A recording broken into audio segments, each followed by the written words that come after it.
There is something that no one has told you. Something that has remained for centuries, not because someone has forbidden it, but because most people are so busy looking for shortcuts, so busy looking for shortcut for success, that they overlook what is right in front of their eyes.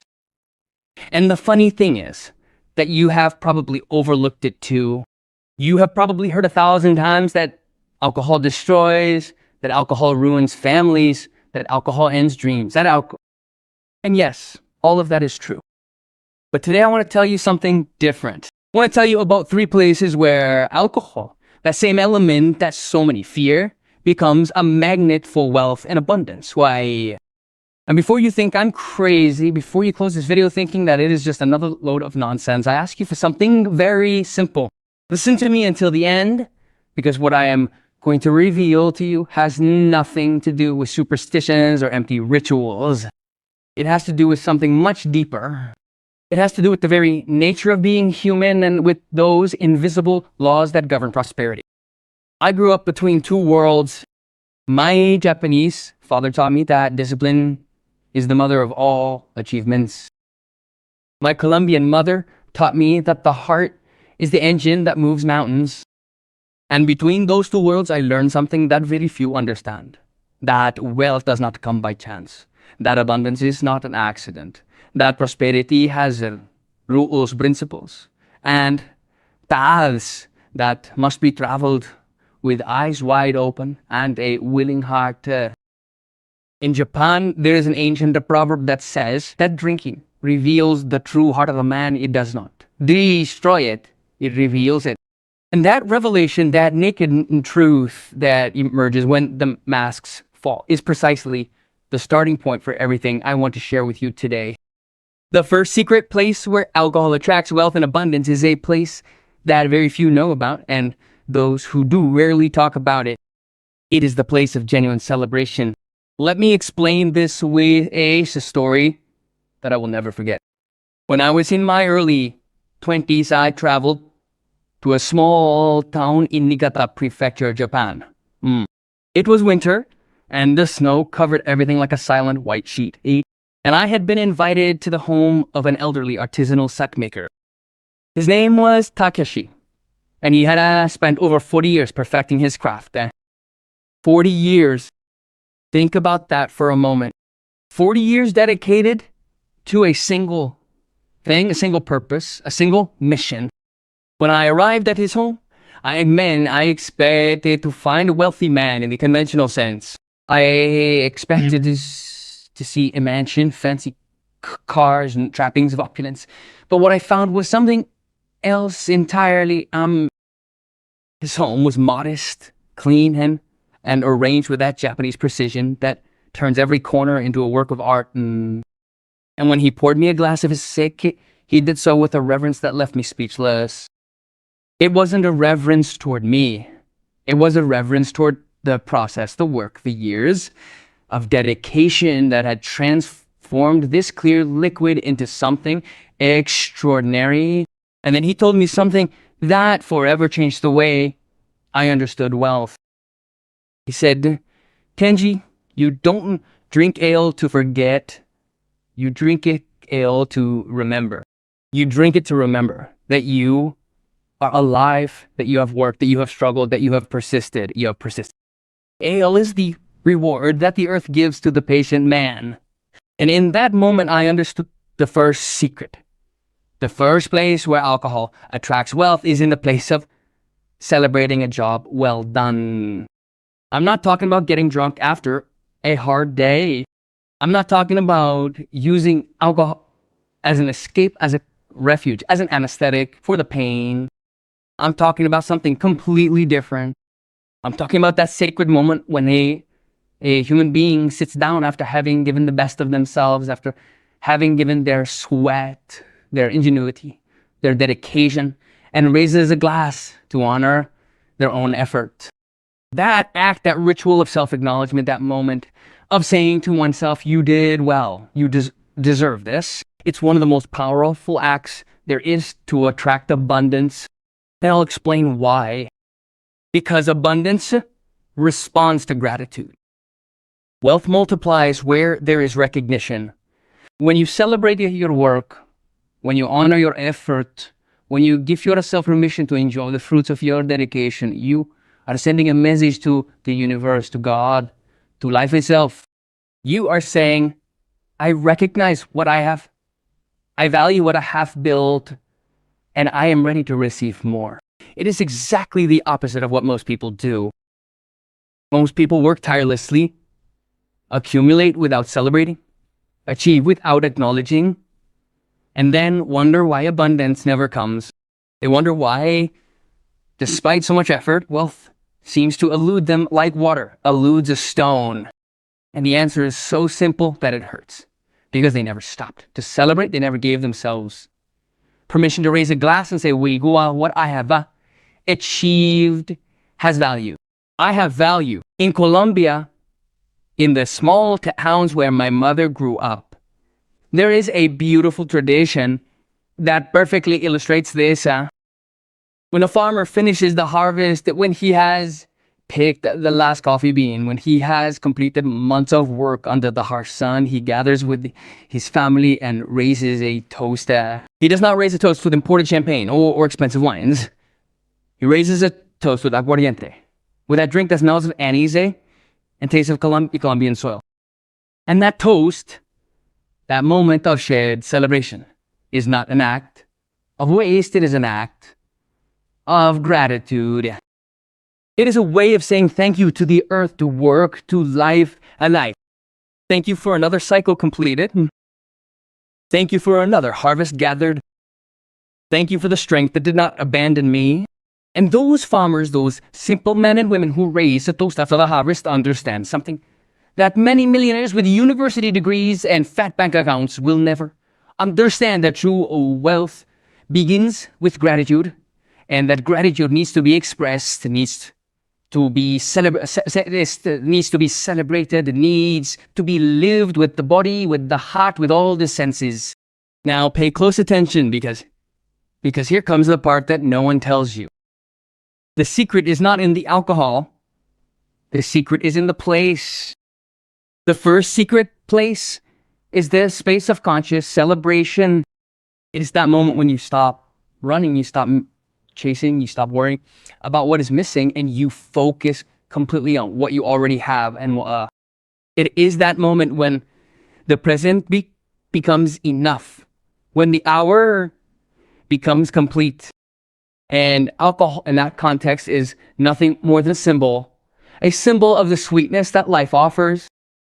A person who can wait, who can work, who can be grateful, who can replace alcohol with tea, coffee, or a glass of fresh water. The element does not matter. What matters is the act of celebration. What matters is that you stop and recognize that you deserve abundance, that you deserve wealth, that you deserve all the good that life has to offer you. Because when you do, something changes inside you. Something shifts, something breaks at you, something kicks in, and then bam, opportunities you didn't spot are here and appear. Doors that were previously closed begin to open. The people you need begin to arrive, not by magic, not by superstition, but because you have changed. Your internal frequency is today. You've shifted from a frequency of lack to a frequency of abundance, and life always responds to the frequency at which you vibrate when it. The second secret place where alcohol attracts wealth and abundance is perhaps the oldest of all, and yet the least understood in the modern world. It is the place of human encounter. Let me take you to another story. Of years ago, I was invited to a business dinner in Tokyo. It was one of those formal dinners where $1 million deals were decided, where the fate of entire companies were decided over plates of sashimi and glasses of shot. I expected a tense meeting full of numbers, graphs, and aggressive negotiations. But what I saw was something completely unexpected. Japanese businessmen did not talk about business for the first hour or even the second hour. They spent their time serving each other shot, telling stories about their families, laughing together, sharing their failures and their struggles, fears. And it wasn't until the third hour, when the serve had already broken down the invisible walls that separated these men, that they began to talk business. And the deals that were closed that night were extraordinary, not because they had drunk alcohol, but because alcohol had created a space of trust that no PowerPoint, no financial report, no corporate speech could ever have created. Nope. In Japanese, there is a word that has no exact translation in English: nominication. It is a combination of nomu, which means to drink, and communication. And it describes exactly what I just told you, the art of creating deep human connections through the shared act of drinking. The Japanese discovered centuries ago that human beings build trust in a very specific way. They don't build it by exchanging business cards. They don't build it by showing impressive resumes. They build it by sharing moments of vulnerability. They build it by letting their guard down, showing themselves as they are, letting go of the masks that society forces them to wear during the day. And alcohol, in the right amount, facilitates that process. It doesn't create it. It doesn't force it. It doesn't impose it. It facilitates. It's like the oil that allows the gears of a machine to run smoothly. And here's the secret to number 2. Wealth flows through human relationships. It always has. It always will. The greatest deals in the world weren't closed in boardrooms with elaborate presentations. They were closed over dinners, over informal get-togethers, over moments where two human beings looked into each other's eyes and they decided to trust each other. Think about your own life. Think about the greatest opportunities you've ever had. Think about the jobs you've gotten, the partners you found, the ideas that changed your path. Go ahead and make any wager you like. You'll find that most of those opportunities weren't acquired via an online form or newspaper ad. They came through people, through human connections, through someone who trusted you enough to open a door for you. In South Korea, there's a tradition called oisik, which is basically a team dinner where co-workers have drinks together after work. And while in the West, while this may seem excessive or even problematic, Koreans understand something fundamental. That teams that share moments outside of work, that get to know each other as whole human beings, and not just as corporate functions, are more productive, more creative, more resilient teams. They are teams where trust flows, where communication is open, where conflicts are resolved before they become crises. And that, my friend, is wealth. Not just monetary wealth, but a wealth in its broadest and deepest sense. But let me be clear about something. When I talk about the second secret place, I am not saying that you need to get drunk to do business. I'm not saying that you need to drink to create connections. I am saying that you need to create spaces for genuine encounter. Spaces where people can be people, not roles, not titles, not positions, not positions. Spaces where conversation flows without an agenda, without pressure, without a timer. Alcohol, in this context, is simply a social facilitator that humanity has used for thousands of years. And the Romans did it with wine. The Irish did it with beer. The Russians did it with vodka. The Mexicans did it with tequila. Each culture found its own drink, but they all discovered the same principle, that human beings connect more deeply when they share something more than words, when they share a ritual, a flavor, a moment of unfiltered honesty. I have experienced this myself in many ways. I remember a time in Bogota when I met him, who would become one of my greatest professional allies. I didn't meet him at a conference. I didn't meet him in an office. I met him in a small neighborhood store having a beer after a long and difficult day. We were both exhausted. We were both frustrated. We were both at a point in our lives where certainties were scarce and doubts were abundant. And that shared honesty, that mutual vulnerability created a bond that no formal contract could have created. Years later, that bond translated into joint projects, into business opportunities, into a professional relationship that generated abundance for both of us. Not because we had drunk beer, but because we had shared our truth, because we had chosen to be human before professionals, because we had understood that wealth is not built on strategies and tactics, but about trust and authenticity. And here I want to pause to talk about something that many avoid, because I know there are people listening to this who have had a difficult relationship with alcohol, people who have seen alcohol destroy someone they love, people who struggle every day with the temptation to drink. And to those people, I want to say something with all my heart. Wow. Today's message is not about alcohol as a substance. Today's message is about universal principles that alcohol used correctly can illustrate. Celebrating a job well done does not require alcohol. Deep human connection does not require alcohol. Overflowing generosity does not require alcohol. These are principles that work with any element, with any ritual, with any symbol you choose. If your path does not include alcohol, I deeply respect that decision, and I assure you that you can apply each of these principles without drinking a single drop, because the power is not in the bottle. The power is in the act. The power is in the intention. The power is in the heart with which you do it. Now we come to the third secret place. And this is, to me, the most power of all. The most transformative. The one most capable of completely changing your relationship with wealth and abundance, amigain. The third secret place where alcohol attracts wealth and abundance is the place of overflowing generosity.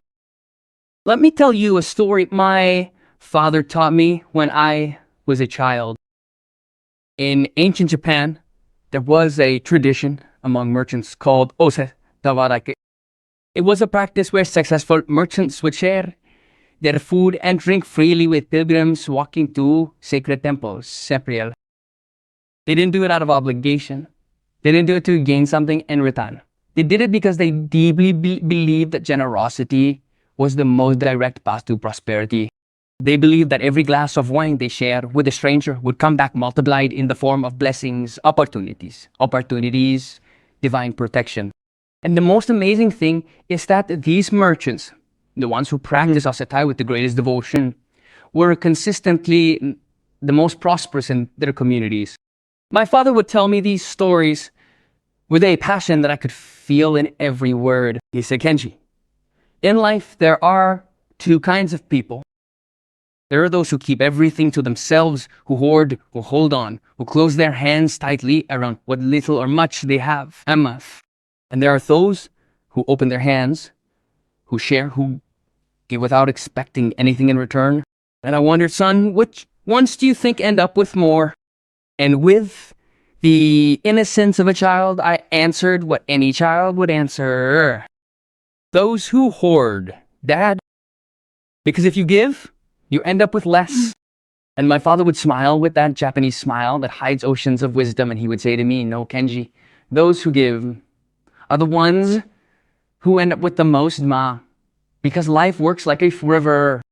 If you try to stop the water, it stagnates, it rots, it dies. But if you let it flow, if you share it, if you direct it toward others, the river grows. It feeds on new sources, it becomes more voluminous, more powerful, more alive. That principle, that ancestral truth that my father transmitted me through stories of Japanese merchants and traders is perhaps the most powerful law of abundance, and I have seen it confirmed over and over again throughout my life. In Colombia, in Mexico, in Argentina, in Spain, in every country I have visited, I have found the same pattern. The most generous people are the most prosperous. Not always the richest in monetary terms, but always the most abundant in terms of life, relationships, peace, purpose. I met a man in Medellin who had a small business of artisanal brandy. It wasn't a big business. It wasn't a multinational company. It was a small, modest establishment in a working class neighborhood. But this man did something that no one else did. Every Friday night, he would open the doors of his establishment and offer a free glass of brandy to anyone who entered, just one glass a yidik. But that glass was accompanied by something more valuable than the liquor itself, a genuine conversation, a genuine smile.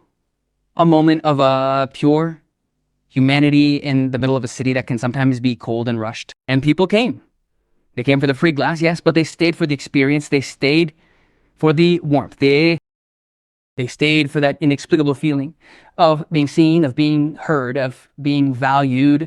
And those people, that community that formed around a simple act of generosity, became the foundation of a thriving business that sustained this man and his family for decades. It wasn't the glass of brandy that brought wealth, it was the act of giving.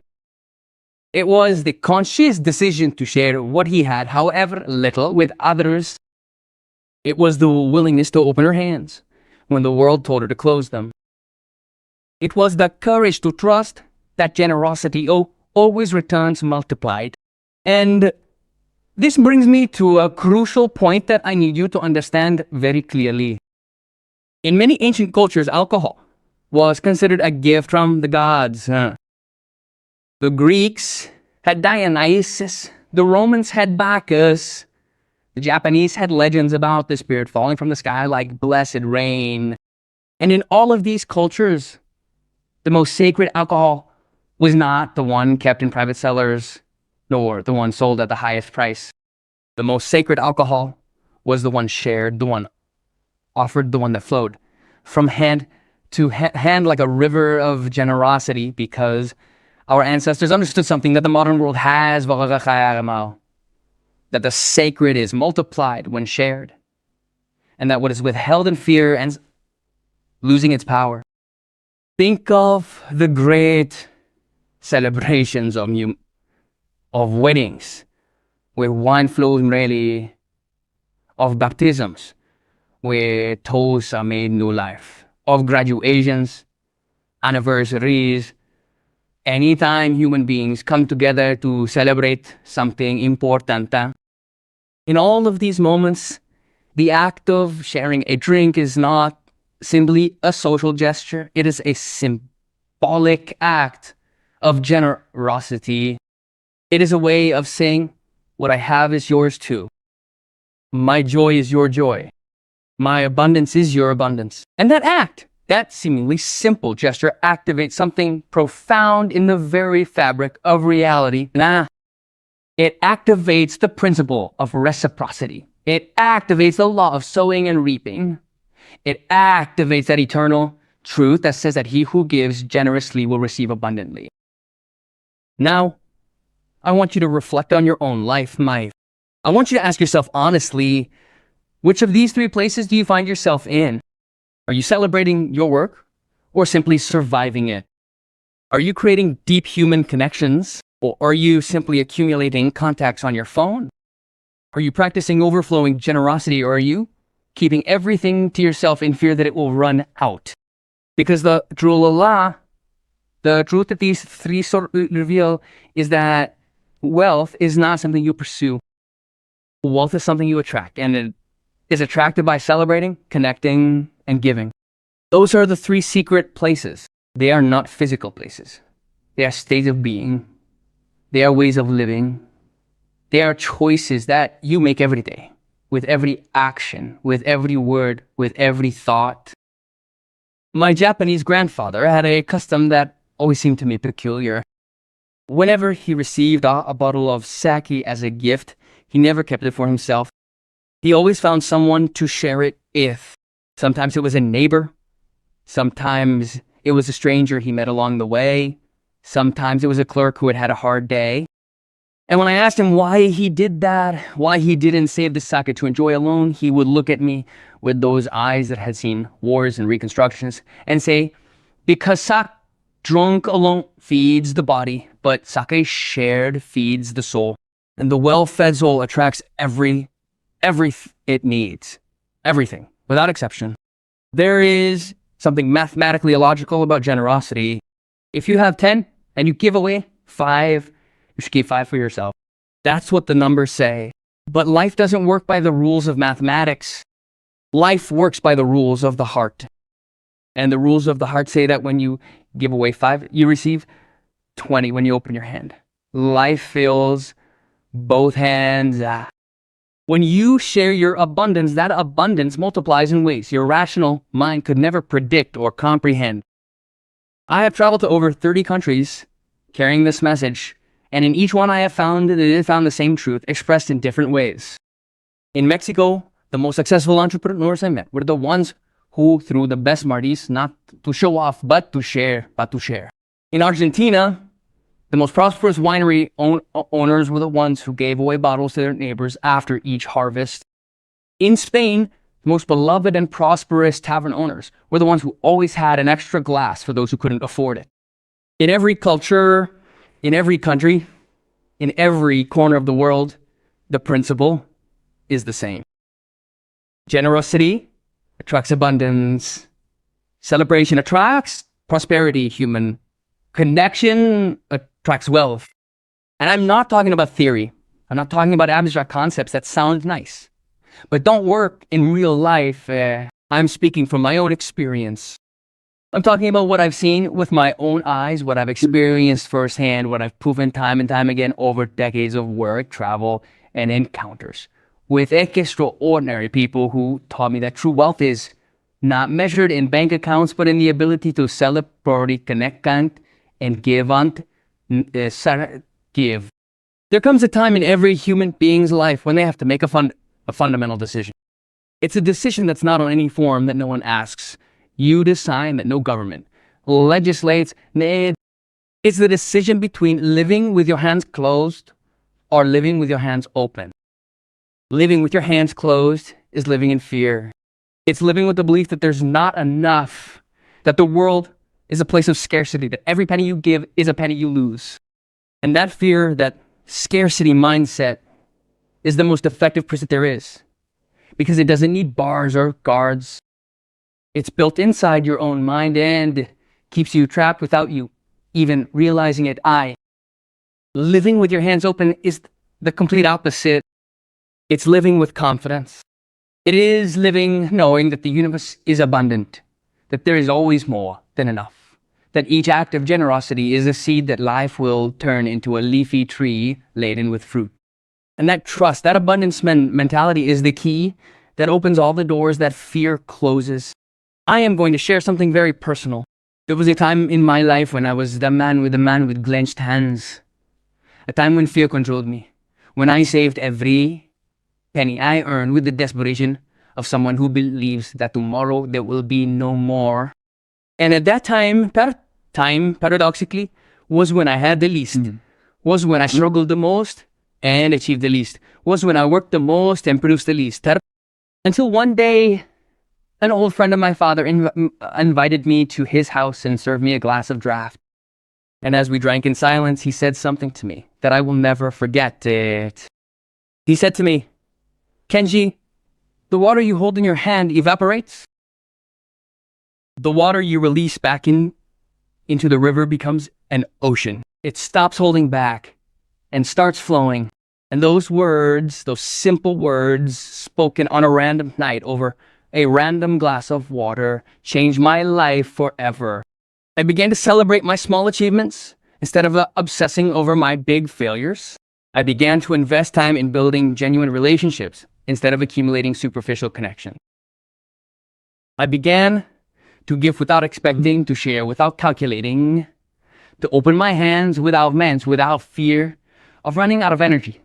And little by little, like the dawn that arrived slowly, but inevitably, abundance began to flow into my life in ways I could never have planned or imagined. The third secret place, that of overflowing generosity, has an additional power that I cannot fail to mention. When you are generous, when you share what you have with others, you are doing more than just an act of kindness, Yayi. You are declaring to the universe that you trust in its abundance. You are saying, I have so much that I can afford to give. And that statement, that silent but powerful affirmation, reprograms your mind, transforms your energy, and your entire existence, aligns your entire existence with the frequency of prosperity. In Jewish tradition, there is a beautiful concept called tzedakah, which is usually translated as charity, but it really means justice. In Jewish tradition, giving is not an optional act of kindness. It is an obligatory act of justice. It is giving back to the world what the world has given to you. It is keeping the flow of abundance moving. And Jewish families who have practiced tzedakah for generations are known worldwide for their prosperity, not because they give to receive, but because in giving, they place themselves in the natural current of abundance, in that cosmic river that flows eternally and fills everything in its path. The Arabs have a similar tradition. In Arab culture, serving coffee to a visitor is not a courtesy, it is a sacred obligation. And that coffee, offered freely, generously, and without expectation of anything in return, has been the lubricant of the most important business deals in the Middle East for centuries. The largest oil deals in the world history were sealed over cups of coffee.